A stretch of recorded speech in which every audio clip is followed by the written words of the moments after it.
अस्सलाम वालेकुम दोस्तों मैं आपको आपके अपने यूट्यूब चैनल वैल्यू इन्वेस्टिंग पर खुशामदीद कहता हूं।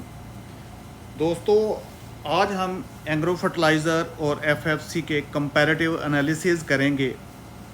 मैं आपको बताऊंगा कि इन्वेस्टर और स्पेशली रिटेल इन्वेस्टर्स के पॉइंट ऑफ व्यू से इन दोनों में से कौन सी कंपनी ज़्यादा अच्छी है, इन्वेस्टर्स को किस कंपनी ने रिटर्न ज़्यादा दिया और कौन सी कंपनी फंडामेंटली ज़्यादा स्ट्रॉन्ग है।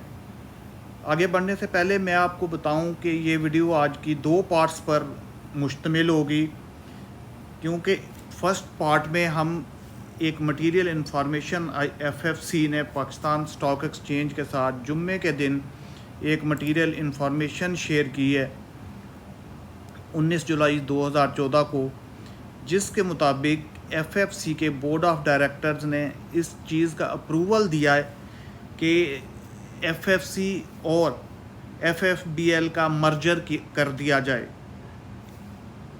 तो इसके ऊपर भी काफ़ी दोस्तों ने पूछा कि इसका बेनिफिट क्या होगा, इसके प्रॉन्स एंड कॉन्स क्या हैं, एफएफबीएल को इसका ज़्यादा फ़ायदा है या एफएफसी को, तो ये आगे चल के कैसे इम्पेक्ट करेगा। तो दोस्तों, जैसा कि इस लेटर के मुताबिक अभी सिर्फ ये एक प्रपोज़ल है कि एक फिजिबिलिटी बनाई जाए, एक स्टडी की जाए कि एफएफसी और एफएफबीएल को आपस में मर्ज कर दिया जाए।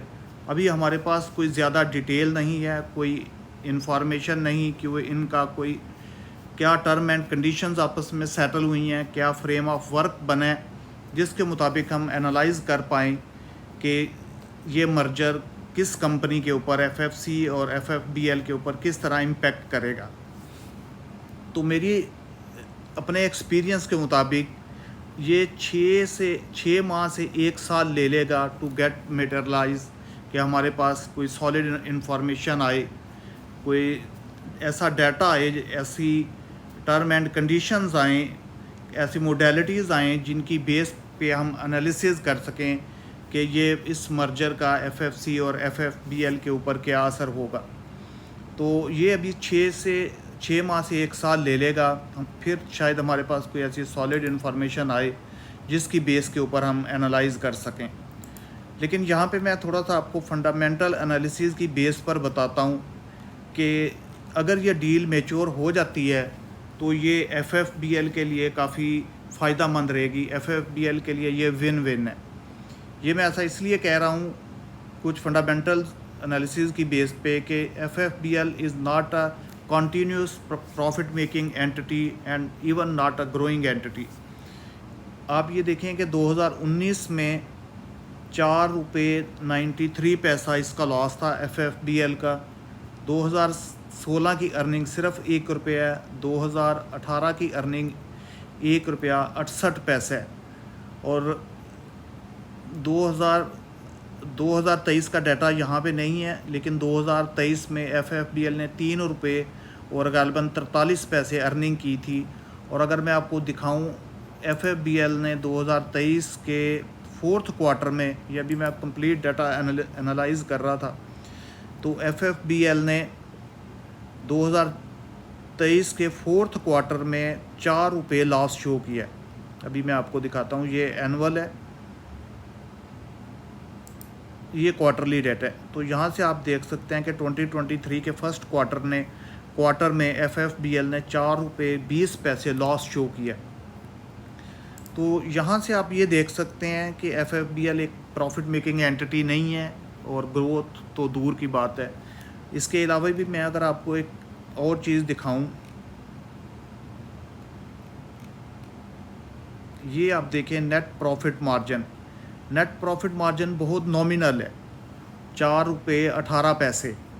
और अगर इसको फर्दर थोड़ा सा एनालाइज़ किया जाए तो कंपनी की कोई एज सच डिविडेंड हिस्ट्री भी नहीं है। अगर आरओई को भी देखा जाए तो आरओई, रिटर्न ऑन इक्विटी,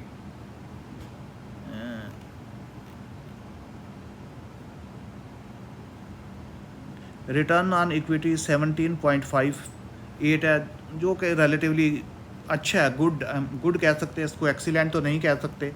और रिटर्न ऑन कैपिटल एम्प्लॉयड 27.68 है, दैट इज़ आल्सो एवरेज और इवन इट इज़ गुड। लेकिन अगर इसकी नेट प्रॉफिट मार्जिन देखा जाए तो वो कोई ऐसा ज़्यादा मार्केबल नहीं है। लेकिन अगर यही डाटा हम एफएफसी का देखें तो आपको एक वाज़िया डिफरेंस नज़र आएगा। ये मैं अभी आपके सामने एफएफसी का डाटा ओपन कर रहा हूँ। ज़्यादा हम डिटेल में नहीं जाएंगे, सिंपल इन्फॉर्मेशन ही डिस्कस करेंगे। ये आप देख सकते हैं यहाँ से एफएफसी की अर्निंग, और अर्निंग में आप देख सकते हैं कि एक कंसिस्टेंट ग्रोथ है। इवन कोरोना के टाइम में भी 2020, 2019, 20, 21 में एक कंपनी ने हेल्दी रिटर्न बनाए। अगर आप नेट प्रॉफिट देखें जो कि एफएफबीएल के केस में 4 पॉइंट समथिंग था, एफएफसी का नेट प्रॉफिट 26.16 है, जो कि एक बहुत अच्छी परसेंटेज है। इसी तरह ही अगर आप डिविडेंड हिस्ट्री देखें तो एफएफसी हर क्वार्टर में डिविडेंड देता है और डिविडेंड की एक अच्छी हिस्ट्री है।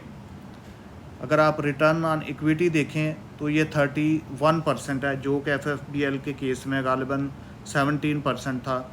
और इसी तरह ही अगर आप ROCE देखें, रिटर्न ऑन कैपिटल एम्प्लॉयड देखें, तो ये 34% है, जो कि बहुत अच्छा है। 25 अबव इट्स एक्सीलेंट। और एफएफबीएल का यही डाटा 26 की रेंज में था, जो कि एवरेज है। तो मेरे एनालिसिस दोस्तों ये हैं कि अगर ये मर्जर हो जाता है एफएफसी और एफएफबीएल का, तो एफएफबीएल इसका बेनिफिशरी रहेगा। एक चीज़ मैं और जल्दी से आपको दिखा देता हूँ। मैं एनुअल रिपोर्ट स्टडी कर रहा था एफएफबीएल की, तो एफएफबीएल ने अपनी एनुअल रिपोर्ट में ये लिखा हुआ है मार्केट शेयर और combined share of FFBL and FFC market share. तो ये बहुत बारीक लिखा है, शायद आपको विजिबल ना हो, लेकिन market share of FFBL and FFC, तो ये दोनों ऑर्गेनाइजेशन 43% यूरिया सेल कर रही हैं पाकिस्तान में और 61% डीएपी डैप की मार्केट ग्रैब की हुई है इन्होंने। तो यहाँ पे मेरे एनालिसिस यही है कि अगर ये डील हो जाती है तो ये एफएफबीएल के लिए ज़्यादा बेनिफिशियल है। अब हम अपने दूसरे पार्ट की तरफ बढ़ते हैं आगे, जिसमें हम एफएफसी और ईफर्ट के कंपैरेटिव एनालिसिस करेंगे और मैं आपको बताऊंगा कि इसमें इन्वेस्टर्स फ्रेंडली कंपनी कौन सी है।